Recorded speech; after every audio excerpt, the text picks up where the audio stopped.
Hi everyone, wish you growing well and welcome to super academy. हमारा local government वाला chapter चल रहा था जिसे मैंने आपको 40 एमसीक्यूज कंप्लीट करा दिए थे। इस वाले लेक्चर में कंप्लीट करेंगे बचे हुए एमसीक्यूज। 40 एमसीक्यूज कंप्लीट करा दिए। लोकल गवर्नमेंट वाला चैप्टर चल रहा था हमारा पंचायत नगर पालिका, ठीक है। 40 एमसीक्यूज कंप्लीट कर लिए। ये वाली क्लास शुरू करेंगे 41। जल्दी से इस क्लास को कंप्लीट करेंगे जितने बड़े बचे हुए क्वेश्चंस हैं। तो क्वेश्चन है, ब्लॉक स्तर पर पंचायत समिति है। पंचायत समिति पढ़ाया था मैंने आपको। ब्लॉक स्तर पर पंचायत समिति है। परमादर्शी निकाय, परामर्शीय समिति, प्रशासनिक प्राधिकरण, पर्यवेक्षीय प्राधिकरण। यानी मैंने आपको पढ़ाया था पंचायत जो है वो त्रिस्तरीय होती है, ठीक है। पहले होती है ग्राम पंचायत, फिर होती है ब्लॉक के स्तर पर जिसे बोलते हैं पंचायत समिति, फिर उसके बाद आती है नेक्स्ट जिला के स्तर पर, ठीक है, जिला परिषद। तो वो ब्लॉक स्तर की जो समिति है यानी पंचायत समिति वो कौन सा निकाय है? परामर्शदात्री निकाय है, परामर्शीय समिति है, प्रशासनिक प्राधिकरण है या पर्यवेक्षीय प्राधिकरण है?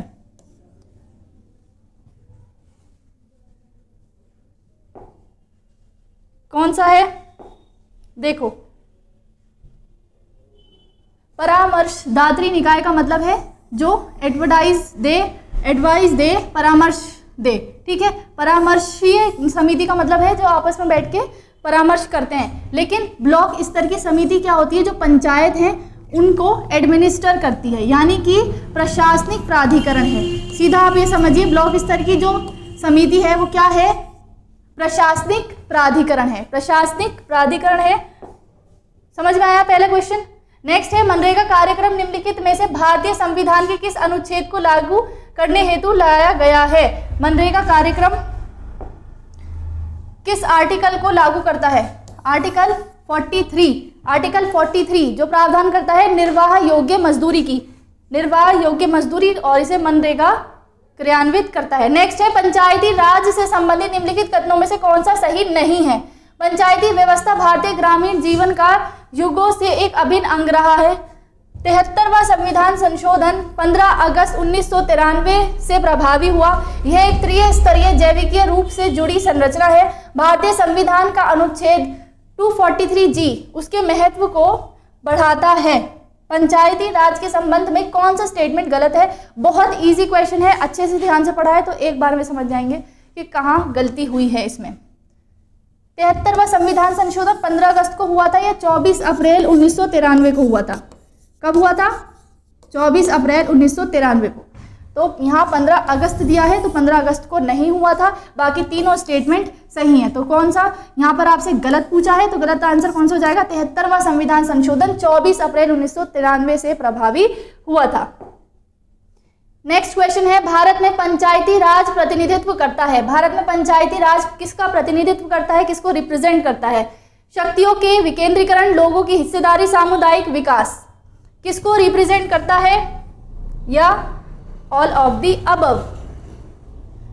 शक्तियों का विकेंद्रीकरण है, लोगों की हिस्सेदारी होती है क्योंकि जनता प्रत्यक्ष रूप से निर्वाचित करती है, फिर उसकी कार्यवाही में भी भाग लेती है। सामुदायिक विकास यानी कि जो पंचायत राज है उसको लाया किस लिए गया था? ताकि सामूहिक रूप से विकास हो सके, लोग आपस में मिलके विकास कर सकें। तो इसका पंचायती राज जो है इन सभी का प्रतिनिधित्व करता है, सभी को रिप्रेजेंट करता है। तो इसका आंसर क्या हो जाएगा? ये सभी, all of the above. Next है, भारतीय संविधान के निम्नलिखित अनुच्छेदों में से कौन सा अनुच्छेद राज्य की सरकारों को ग्राम पंचायतों को गठित करने का निर्देश देता है? यानी कि इनमें से कौन सा आर्टिकल है जो राज्य सरकार को निर्देश देता है कि वो अपने अपने राज्यों में पंचायती राज का गठन करेंगी? कौन सा अनुच्छेद पढ़ाया था? आर्टिकल 40 जो गांधीवादी राज्य का नीति निर्देशक तत्व है, ये राज्यों को ग्राम पंचायतों को बनाने का निर्देश देता है। नेक्स्ट क्वेश्चन है, मेयर का कार्यकाल कितने वर्ष का होता है? मेयर का कार्यकाल कितने वर्ष का होता है? नगर निगम का जो अध्यक्ष होता है उसको मेयर बोलते हैं, ठीक है। उनका कार्यकाल कितना होता है? कितना वर्ष का होता है? 5 वर्ष। मेयर का कार्यकाल कितने वर्ष का होता है? 5 वर्ष। नेक्स्ट है, पंचायती राज व्यवस्था से निम्न में से कौन सी समिति संबद्ध नहीं है? पंचायती राज व्यवस्था को बनाने में कई सारी समितियों का योगदान रहा है। इनमें से कौन सी समिति है जो पंचायती राज से संबंधित नहीं है? अशोक मेहता समिति, VKR राव समिति, संथानम समिति, BR मेहता समिति। कौन सी समिति है जो पंचायती राज से संबंधित नहीं है? VKR राव मेहता समिति नहीं थी, JVK राव समिति थी। ये वाले स्टेटमेंट, ये समिति नहीं थी। ठीक है, बाकी तीन पंचायती राज से संबंधित है। नेक्स्ट है, भारत में पंचायती राज व्यवस्था सर्वप्रथम राजस्थान और उसके बाद फिल इन द ब्लैंक्स में प्रारंभ की गई। यानी कि पहले राजस्थान, उसके बाद कौन से राज्य में प्रारंभ की गई थी पंचायती राज व्यवस्था? सबसे पहले राजस्थान के नागौर में की गई थी 2 अक्टूबर 1959 में। उसके बाद आंध्र प्रदेश दूसरा ऐसा राज्य था जिसने राजस्थान के बाद पंचायती राज को अपनाया था। नेक्स्ट है, भारत के संविधान में पंचायतों तथा नगर पालिकाओं से संबंधित 73 व 74वें संवैधानिक संशोधन जब हुए उस समय भारत के प्रधानमंत्री कौन थे? इस तरह के भी क्वेश्चन पूछे जाते हैं कि जब 1992-93 में 73 व 74वां संविधान संशोधन किए गए तो जब भारत के प्रधानमंत्री कौन थे? PV नरसिम्हा राव। कौन थे? PV नरसिम्हा राव थे उस टाइम के प्रधानमंत्री। नेक्स्ट है, पंचायती राज किस सूची का विषय है? इंपॉर्टेंट है, मैंने आपको पढ़ाया है कि पंचायती राज किस सूची का विषय है और कौन से सूची के अंतर्गत आता है? राज्य सूची, स्टेट लिस्ट का विषय है। कौन? पंचायती राज। पढ़ाया था मैंने आपको, शॉर्ट नोट्स बनवाए थे, उसमें बताया था कि इस तरह के क्वेश्चन पूछे जाते हैं। ये प्रीवियस ईयर क्वेश्चन है, पूछा गया क्वेश्चन है कि पंचायती राज किससे संबंधित है। नेक्स्ट है, निम्नलिखित कथनों में पर विचार कीजिए। भारत के संविधान के भाग 9 में पंचायतों से संबंधित उपबंध है और उसे संविधान के 73वें संविधान संशोधन अधिनियम 1992 द्वारा अंत स्थापित किया गया। यानी भाग जो 9 है, भाग 9, उसको 73वें संविधान संशोधन 1992 में अंत स्थापित किया गया। नेक्स्ट है, भारत के संविधान के भाग 9A में नगर पालिकाओं से संबंधित उपबंध है तथा अनुच्छेद 243A के अनुसार प्रत्येक राज्य के लिए 2 प्रकार की नगर पालिकाएं हो सकती हैं, नगर पालिका परिषद, नगर निगम। उपरोक्त में से कौन सा सही है? बहुत अच्छे से पढ़ाया है, स्ट्रक्चर बनवा के पढ़ाया है आपको मैंने, डायग्राम फ्लो चार्ट बनवाया था तीनों का। ठीक है, दोनों पंचायत का भी और नगर पालिका का भी। अब इसको आपको करेक्ट करना है, वीडियो को पॉज करेंगे और इसको मार्क करेंगे।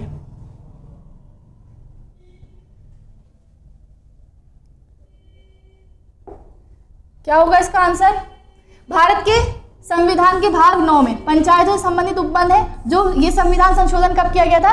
1992 में। इसको लागू 93 में किया गया, 24 अप्रैल 1993 को लागू किया गया था। लेकिन संविधान संशोधन कब किया गया? 1992 में। ठीक है, पहला स्टेटमेंट बिल्कुल सही है। आपसे पूछा है कौन सा सही है। ठीक है, पहला स्टेटमेंट सही हो जाएगा। भारत के संविधान के भाग 9A में नगर पालिकाओं से संबंधित उपबंध है, बिल्कुल सही। अनुच्छेद 243A। अब यहाँ आ जाओ, नगर जो हमारी पंचायतें हैं, पंचायतों का वर्णन कहाँ से है? 243 से लेके 243O तक। O तक तो पंचायतों का वर्णन है। O के बाद P से नगर पालिकाओं का वर्णन शुरू होता है। कहाँ से? 243P से लेके ZG तक। ठीक है, तो ये A जो है ये किस में चला जाएगा? पंचायतों में। तो यहाँ पर ये स्टेटमेंट यहाँ पर पहला तो यहाँ गलत हो गया। फिर उसके बाद प्रत्येक राज्य के लिए 2 प्रकार की नगर पालिकाएं हो सकती हैं। 2 प्रकार की पढ़ाई थी, मैंने आपको 3 प्रकार की पढ़ाई थी। 3 प्रकार की पढ़ाई थी। पहले बताई थी मैंने आपको नगर पंचायत छोटे शहरों के लिए, फिर मध्यम शहर यानी कि जो मध्य शहर होते हैं उनके लिए नगर पालिका परिषद पढ़ाई थी मैंने आपको। फिर उसके बाद नगर निगम पढ़ाया था, जो महानगर होते हैं, बड़े शहर होते हैं, उनके लिए नगर निगम। तो 3 प्रकार की व्यवस्थाएं अपनाई गई थी। तो ये स्टेटमेंट 2 वजह से गलत होगा। पहले तो 243A में इसका वर्णन नहीं है, दूसरा कि यहाँ पर 3 प्रकार की व्यवस्था को अपनाया गया था। अब राज्य अपनी जनसंख्या के हिसाब से इसको 4 स्तरीय, 2 स्तरीय, 1 स्तरीय बना सकता है, लेकिन व्यवस्था कितने की गई थी? 3 की। तो सेकंड स्टेटमेंट गलत हो जाएगा। क्यों गलत होगा ये मैंने आपको बता दिया। तो यहाँ सही पूछा है, तो कौन सा ऑप्शन सही हो जाएगा? Option number 1। क्लियर? नेक्स्ट चलेंगे। पंचायत चुनाव होते हैं प्रत्येक 4 वर्ष, 5 वर्ष, 6 वर्ष या सरकार की इच्छा अनुसार। कब होते हैं? बहुत इजी क्वेश्चन। प्रत्येक 5 वर्ष में। प्रत्येक 5 वर्ष में। पंचायत का कार्यकाल कितना होता है? 5 वर्ष में। तो 5 वर्ष बाद चुनाव होते हैं। राज्य सरकार समय निर्धारित करती है और राज्य चुनाव आयोग चुनाव कराते हैं। नेक्स्ट चलेंगे। निम्नलिखित में से कौन सी एक समिति पंचायती राज संस्था से संबंधित नहीं है? कौन सी समिति नहीं है अभी बताइए, कौन सी समिति नहीं है? एल.एम. सिंघवी समिति है या नहीं? पंचायतों को संवैधानिक दर्जे की सिफारिश किसने की थी? एल.एम. सिंघवी समिति ने। अशोक मेहता समिति ने क्या बताया था? 2 स्तरीय पंचायत बनाई जाए, ठीक है। बलवंत राय मेहता समिति तो बहुत इंपॉर्टेंट है, जिसने पंचायती राज का सर्वप्रथम सिफारिश की। और जो हम त्रिस्तरीय व्यवस्था देखते हैं वर्तमान में, ये किसकी सिफारिश पर हुई थी? बलवंत राय मेहता समिति की। तो पी.वी. नरसिम्हा राव समिति, इसका पंचायती राज से कोई संबंध नहीं है। तो आपसे पूछा है कौन संबंधित नहीं है, तो आंसर क्या हो जाएगा? पी.वी. नरसिम्हा राव समिति। क्लियर? हमारे संविधान के किस भाग में 3 सोपानों में पंचायतें बनाने की परिकल्पना की गई है? कौन से भाग में? बहुत आसान है, अभी पढ़ाया। कौन से भाग में? भाग 9 में। भाग 9 में त्रिस्तरीय पंचायतों की परिकल्पना की गई है। संविधान की 11वीं अनुसूची निम्नलिखित में से किससे संबंधित है? 11वीं अनुसूची किससे संबंधित है? पंचायती राज से। और 12वीं अनुसूची किससे संबंधित है? नगर पालिकाओं से। तो आंसर पता चल गया, 11वीं अनुसूची पंचायती राज से और 12वीं अनुसूची नगर पालिकाओं से, जिसमें पंचायती राज के लिए 29 विषय दिए गए हैं 11वीं अनुसूची के तहत, जिसके तहत पंचायती राज कार्य करेगी। और नगर पालिका के लिए 18 विषय दिए गए हैं 12वीं अनुसूची में। जिस समिति ने लोकतांत्रिक विकेंद्रीकरण पंचायत राज की सिफारिश की, उसके सभापति कौन थे? किसने लोकतांत्रिक विकेंद्रीकरण की सिफारिश की थी? बलवंत राय मेहता समिति ने। मैंने आपको बताया था जो भी समिति होती है उसके जो अध्यक्ष होते हैं उनके नाम पर समिति का नाम रखा जाता है। तो जब लोकतांत्रिक विकेंद्रीकरण की सिफारिश बलवंत राय मेहता समिति ने की थी, तो उसके सभापति कौन होंगे? बलवंत राय मेहता सर। करेक्ट? तो इसका आंसर क्या हो जाएगा? ऑप्शन नंबर डी, बलवंत राय मेहता। ठीक है, मिस्टर बलवंत राय मेहता। नेक्स्ट आ जाएगा, भारत में महिलाओं के लिए स्थान आरक्षित है। महिलाओं के लिए स्थान आरक्षित है किसमें? पंचायती राज संस्थाओं में।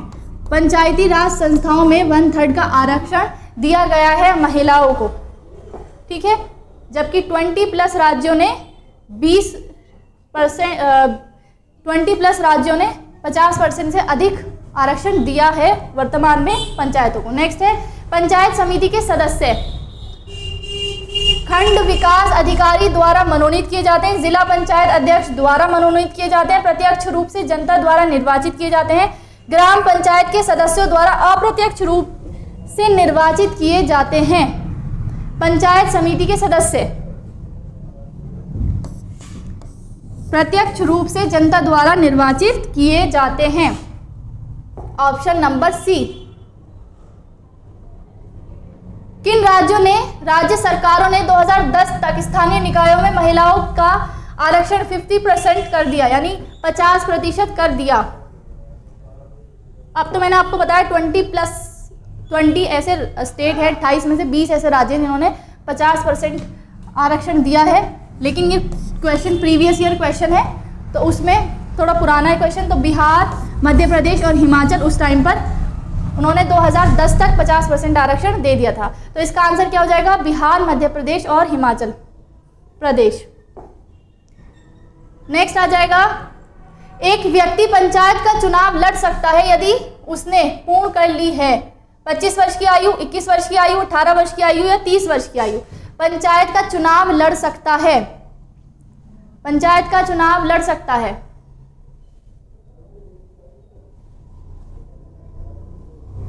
कब? 21 वर्ष की आयु पूरी करने के बाद। ठीक है, 21 वर्ष की आयु पूरी करने के बाद पंचायतों का चुनाव लड़ा जा सकता है। पढ़ाया था मैंने आपको, कितनी वर्ष की आयु होनी चाहिए पंचायत को चुनाव लड़ने के लिए? 21 वर्ष की। नेक्स्ट है, निम्नलिखित में से कौन सा एक समुदाय विकास का पहला स्थापित कार्यक्रम है? सामुदायिक विकास का पहला स्थापित कार्यक्रम है जो जवाहरलाल नेहरू द्वारा शुरू किया गया था। किसके लिए?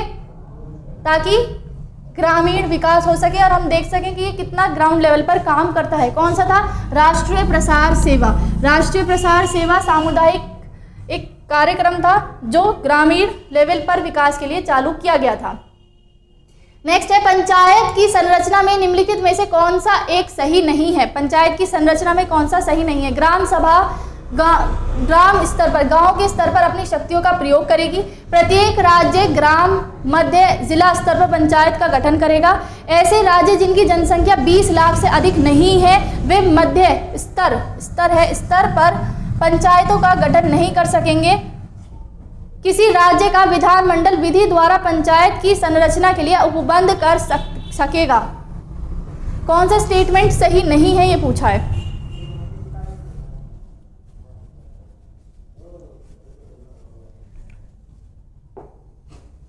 ग्राम सभा गांव के लेवल पर अपनी शक्तियों का प्रयोग करती है, करेक्ट स्टेटमेंट। ठीक है, प्रत्येक राज्य ग्राम, मध्य और जिला स्तर पर पंचायतों का गठन करेगा। ये बनाया गया था, पंचायती राज में व्यवस्था की गई थी 3 स्तरीय पंचायत की। लेकिन कुछ राज्यों की आबादी बहुत ज़्यादा है, जैसे उत्तर प्रदेश, बिहार, कुछ की बहुत कम है, जैसे हम साउथ के राज्य देखते हैं, ठीक है, नॉर्थ ईस्ट के राज्य देखते हैं, तो वहाँ पर अनिवार्यता नहीं है कि आपको 3 स्तरीय ही बनानी है। मैंने आपको एग्जाम्पल दिए थे कि बांग्लादेश में वेस्ट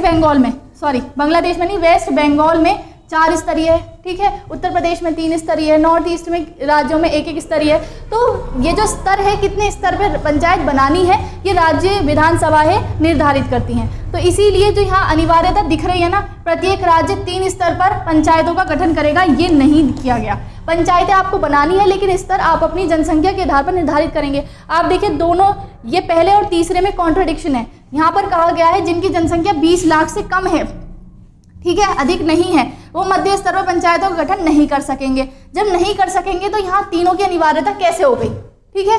तो यहाँ दोनों स्टेटमेंट में कॉन्ट्रडिक्शन है, तो इसीलिए आपको देख के चलना है कि 2 स्टेटमेंट एक साथ अलग अलग बात कह रहे हैं। यहाँ तो कह रहा है कि प्रत्येक राज्य को 3 स्तर की बनानी है, और नीचे कहा जा रहा है कि जब 20 लाख से जनसंख्या कम होगी तो आप बीच वाला मध्य स्तर पे जो पंचायत समिति बनाई जाती है उसको नहीं गठित कर सकते हैं।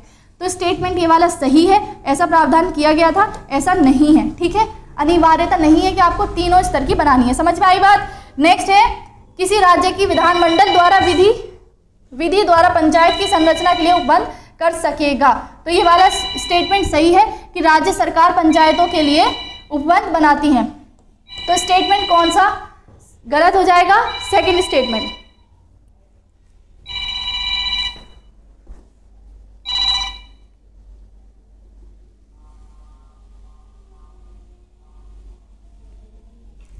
सेकंड स्टेटमेंट गलत हो जाएगा। नेक्स्ट चलेंगे, भारत में प्रत्येक पंचायती राज का कार्यकाल कितने दिनांक से 5 वर्ष का होता है? पंचायती राज का कार्यकाल आपसे पूछा गया है। पंचायती राज का कार्यकाल कब होता है? अपने प्रथम अधिवेशन के लिए निर्धारित तिथि से, चुनाव की अधिघोषणा की तिथि से, चुनाव परिणामों की घोषणा की तिथि से, सदस्यों द्वारा शपथ ग्रहण करने की तिथि से। यानी कि जो 5 वर्ष काउंट किए जाएंगे वो कब काउंट किए जाएंगे? हर जो भी मैंने आपको चैप्टर पढ़ाया है और उसमें जो भी संवैधानिक पद मैंने आपको बताए हैं, उसमें मैंने आपको कहा था कि कार्यकाल पूछा जाता है, और कार्यकाल थोड़ा डीप पूछा जाता है कि कब कौन सी तिथि से शुरू होगा। तो पद ग्रहण करने की तिथि से शुरू होता है किसी भी संवैधानिक पद का कार्यकाल, और अगर सभा का पूछा जा रहा है तो प्रथम अधिवेशन से शुरू होता है। ठीक है, मैंने आपको बताया था पहली बैठक से लेकर 5 वर्ष काउंट होंगे। तो अपने प्रथम अधिवेशन के लिए निर्धारित तिथि से, ठीक है, जब भी उनका प्रथम अधिवेशन होगा उससे लेके 5 साल उनके काउंट होंगे। 73वें संविधान संशोधन का अभिपालन करने वाला पहला राज्य कौन सा था? पहला राज्य 73वें संविधान संशोधन का अभिपालन करने वाला पहला राज्य, ध्यान से पढ़ना है। 73वें संविधान संशोधन का अभिपालन करने वाला पहला राज्य कौन था? मध्य प्रदेश। मध्य प्रदेश। इसका मतलब ये है कि जब संवैधानिक संशोधन किया गया, 73वां संविधान संशोधन किया गया, उसके बाद पहला राज्य कौन सा था जिसने पंचायती राज का गठन किया? तो कौन सा था? मध्य प्रदेश। उससे पहले सबसे पहला राजस्थान था, उसके बाद आंध्र प्रदेश था। लेकिन यहाँ पर आपसे पूछा है संवैधानिक संशोधन होने के बाद, संवैधानिक संशोधन होने के बाद कौन सा राज्य था? मध्य प्रदेश।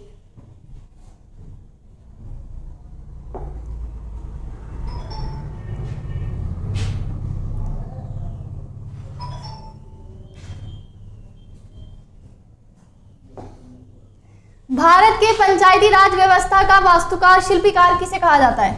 वास्तुकार, शिल्पीकार, शिल्पीकार उसे कहते हैं जिसने बनाया हो, ठीक है, संरचना दी हो, शेप दी हो, ठीक है। भारत के पंचायती राज को व्यवस्थित करने वाला पहला वास्तुकार किसे कहा जाता है? किसे कहा जाता है? बहुत इजी क्वेश्चन है। पंचायती राज की सिफारिश किसने की थी? किसने की थी?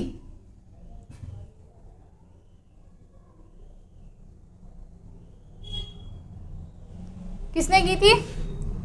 B.R. मेहता ने, बलवंत राय मेहता। बलवंत राय मेहता समिति गठित हुई थी, ठीक है, जिन्होंने पंचायती राज को लागू करने की सिफारिश की थी, और इसके अध्यक्ष कौन थे? जिन्हें शिल्पीकार कहा जाता है, बलवंत राय मेहता, ठीक है।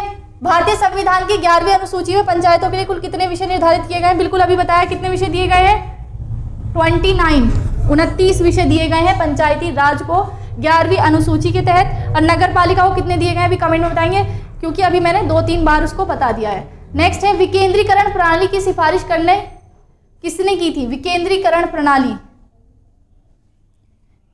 डिसेंट्रलाइजेशन की सिफारिश किसने की थी? बहुत इजी, जिसने पंचायतों की सिफारिश की। पंचायतें क्या है? विकेंद्रीकरण की सिफारिश की, ठीक है। तो इस क्या आंसर हो जाएगा? बलवंत राय मेहता। एक क्वेश्चन को किस तरह से कितने पैटर्न पे पूछा जा सकता है, ये प्रीवियस ईयर क्वेश्चंस आपको अच्छे से बता देते हैं। बलवंत राय मेहता कितनी बार हमने पढ़ा, ठीक है, इसको कितनी तरीके से अलग अलग तरीके से आपसे पूछा गया है, इसलिए प्रीवियस ईयर इंपॉर्टेंट होते हैं कि एक कॉन्सेप्ट से कितने क्वेश्चंस बन सकते हैं, ये प्रीवियस ईयर क्वेश्चन में अच्छे से पता चल जाता है। नेक्स्ट है निम्नलिखित में से कौन पंचायतों की वित्तीय स्थिति का पुनर्विलोकन करने के लिए वित्त आयोग का गठन करता है? राज्य वित्त आयोग बनाया जाता है पंचायती राज को वित्त का आवंटन करने के लिए। तो ये किसके द्वारा बनाया जाता है? राज्य वित्त आयोग किसके द्वारा बनाया जाता है? संबंधित राज्य के मुख्यमंत्री, संबंधित राज्य के वित्त मंत्री, संबंधित राज्य के राज्यपाल, संबंधित राज्य के पंचायती राज मंत्री। कौन बनाता है? संबंधित राज्य के राज्यपाल। संबंधित राज्य के राज्यपाल प्रत्येक 5 वर्ष में राज्य वित्त आयोग का गठन करते हैं। नेक्स्ट है संविधान के अंतर्गत पंचायतों में महिलाओं के 1/3 प्रतिनिधित्व की गारंटी कौन सा अनुच्छेद देता है? कौन सा अनुच्छेद देता है कि पंचायती राज में महिलाओं को 1/3 का रिजर्वेशन मिलेगा? आर्टिकल अनुच्छेद 243 घ, अनुच्छेद 243 घ। इस तरह के आर्टिकल्स कम पूछे जाते हैं, एक आध बार आपको मिलेंगे, लेकिन जो इंपॉर्टेंट है वो पूछ लिए जाते हैं। नेक्स्ट है ग्राम सभा का अभिप्राय क्या है? ग्राम सभा किसे कहते हैं? एक पंचायती क्षेत्र के लोग, पंचायत क्षेत्र के लोग, जिला अधिकारी से अनुसूचित विशिष्ट लोग, ग्राम स्तर के पंचायत क्षेत्र के निर्वाचक नामावली में पंजीकृत लोग, पंचायतों के सदस्य।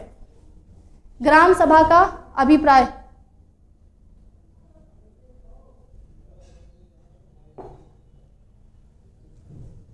ग्राम सभा का अभिप्राय, ग्राम सभा का मतलब होता है पंचायत, ग्राम स्तर के पंचायती क्षेत्र के निर्वाचक नामावली में पंजीकृत लोग। ग्राम स्तर पर उस पंचायत क्षेत्र में जितने निर्वाचक लोग होंगे, निर्वाचक नामावली में पंजीकृत लोग होंगे, उनके समूह को क्या बोला जाता है? ग्राम सभा, ठीक है, ग्राम सभा।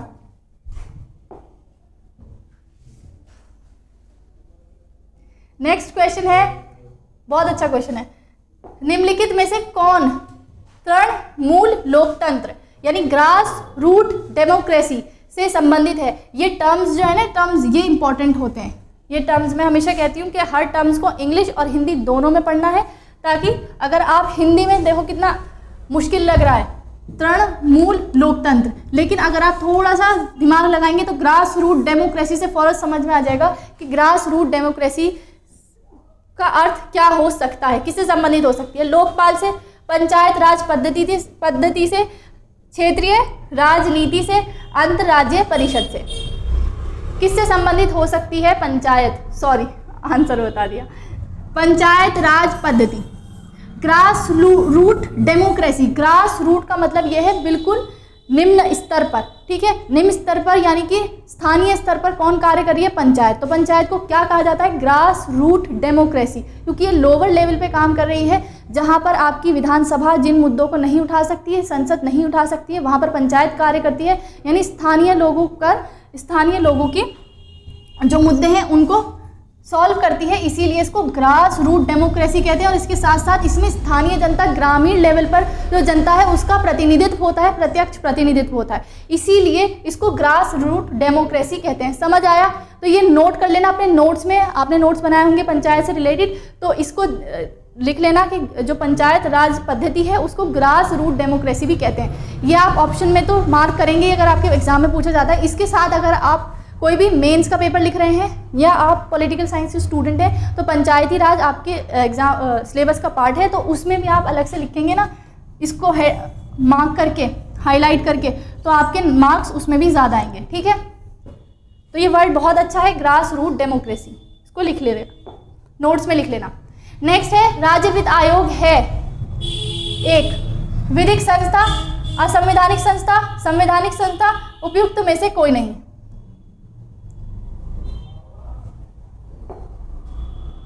क्या है राज्य वित्त आयोग? एक संवैधानिक संस्था है, संविधान में दी गई है, एक कॉन्स्टिट्यूशन इंस्टीट्यूट है, कॉन्स्टिट्यूशनल इंस्टीट्यूट है।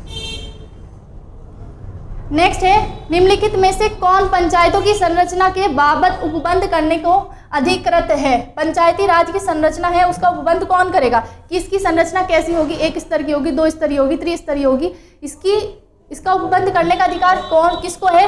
राज्य के राज्यपाल, राज्य विधानमंडल, भारत की संसद, भारत के राष्ट्रपति। बहुत इजी क्वेश्चन है, मैंने आपको बताया था कि पंचायत के क्षेत्र, अभी मैंने जो आपको प्रीवियस अभी क्वेश्चंस कराए उसमें भी आया कि पंचायती राज के लिए उपबंध बनाने का अधिकार किसको है, विधि बनाने का अधिकार किसको है? राज्य विधानमंडल को। ऑब्वियस सी बात है कि जिस राज्य की पंचायत है उसके लिए विधि कौन बनाएगा? राज्य विधानमंडल।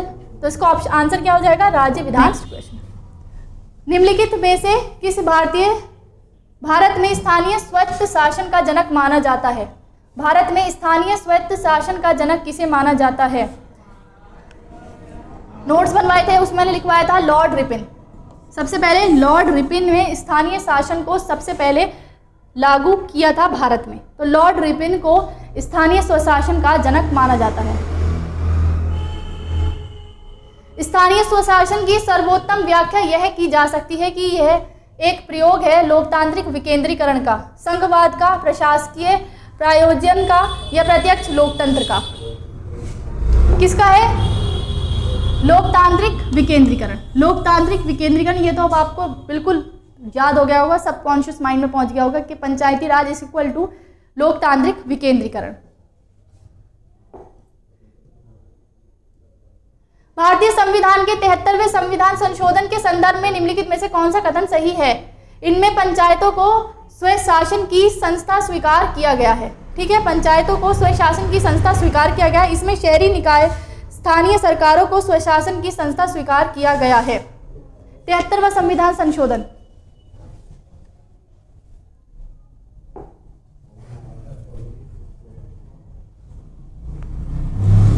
पंचायतों को स्वशासन की संस्था स्वीकार किया गया है। 73वां संविधान संशोधन किससे संबंधित है?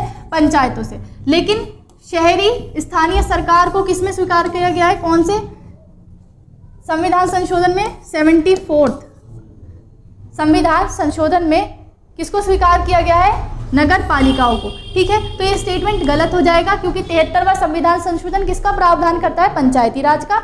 और नगर पालिकाओं का प्रावधान कौन करता है? 74वां संविधान संशोधन। तो इसमें से सही आंसर क्या हो जाएगा? सही पूछा है केवल एक। ठीक है,